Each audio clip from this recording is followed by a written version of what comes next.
Viewers আসসালামু আলাইকুম। গুপ্তবিদ্যা সন্ধান ইউটিউব চ্যানেলে সবাইকে সুস্বাগতম। আল্লাহর 99 নামের আমল ও ফজিলত। আল্লাহ নামের ফজিলত।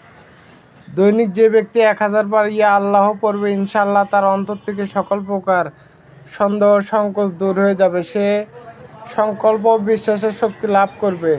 দুরারোগ্য ব্যাধি আক্রান্ত ব্যক্তি পড়তেও বেশি বেশি ইয়া আল্লাহ পড়ে দোয়া করলে পূর্ণ আরোগ্য লাভ করবে। সদা সর্বদা দৈনিক 100 বার আল্লাহ নামটি জিকির করলে আল্লাহ পাক তার ঈমান সুদূর করে দেন। পার্থিব কোনো লোভ লালসা বা ছলনা তার ঈমান নষ্ট করতে পারে না। 3 নম্বর, পবিত্র চীনা বর্তনে এ নাম 66 বার মেশক জাফরান দ্বারা ধুয়ে পান করলে যে কোনো প্রকার রোগ আরোগ্য করে দেন।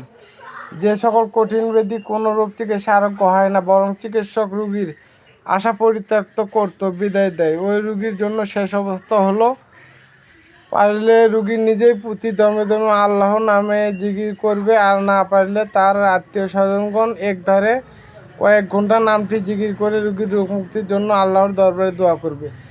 যে সকল শিক্ষার্থীর স্মরণশক্তি কম, সদ্য ভাজা রুটির ওপরে নামটি শাহাদত আঙ্গুল দ্বারা 7 বার লিখে 7 দিন, 11 দিন কিংবা 21 দিন পর্যন্ত খাওয়ালে তাদের স্মরণশক্তি আশাতীত রূপে বৃদ্ধি পাবে। কারো বক্ষে, কোমরে, পাঁজরে কিংবা শরীরে কোনো স্থানে অত্যাধিক বেদনা অনুভব হলে, রুগ্ন ব্যক্তি নিজের আলেম হলে বেদনাযুক্ত শাহাদত আঙ্গুল বেদনা অনুভূতি হলে, রুগ্ন ব্যক্তি নিজের আলেম হলে বেদনাযুক্ত স্থানে শাহাদত আঙ্গুল দ্বারা ইয়া আল্লাহ নামটি দিবারাত্রি মধ্যে 7 বার লিখবে। আল্লাহর রহমতে বেদনার উপশম হবে। এই তদবির মাথা বেদনা উপশমের জন্য বিশেষ কার্যকর।